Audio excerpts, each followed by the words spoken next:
기시다 총리는 오전 11시 반 총리관저에서 기자회견을 열고 다음 달 하순 총재 선거에 불출마하겠다고 밝혔습니다. 총리 연임을 포기하겠다는 것을 공식화한 겁니다.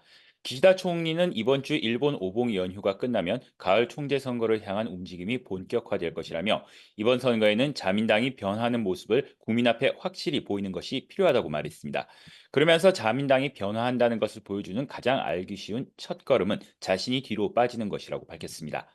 특히 통일교와 연루된 문제, 자민당 내 파벌의 정치 비자금 스캔들 등 국민의 정치 불신을 초래한 사태가 잇따랐다고 강조했습니다. 그러면서 사태에 분명히 책임을 져야 한다고 생각한다며 자신의 불출마 배경을 설명했습니다. 이어 새로운 총재가 선출되면 한 명의 병졸로서 철저히 지지할 것이라며 이른바 백의종군의 뜻을 밝히기도 했습니다.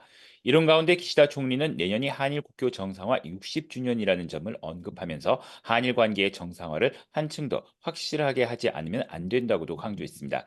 내각제인 일본에서는 다수당 대표가 총리가 되며 현재 제1당은 자민당입니다. 기시다 총리는 지금까지 다음 달 총재 선거와 관련해 미룰 수 없는 과제에 하나씩 대응하고 결과를 내는 데 전념하겠다며 말을 아껴왔습니다.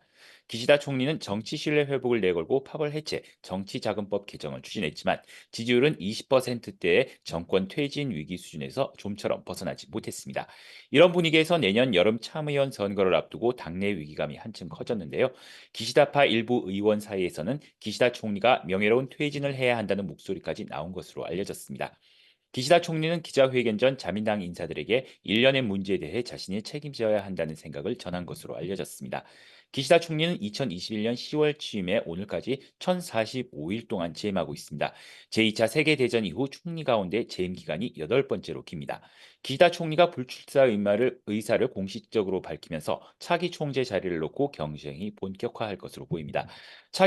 자민당 총재 선거에는 이시바 시게루 전 자민당 간사장, 고노다로 디지털상, 다카이치 사나의 경제 안보 담당상 등이 출마를 저울질하는 것으로 알려졌습니다. 지금까지 도쿄에서 전해드렸습니다.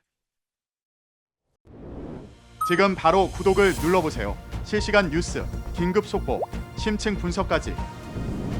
신뢰할 수 있는 24시간 보도 채널 YTN 뉴스와 함께하세요.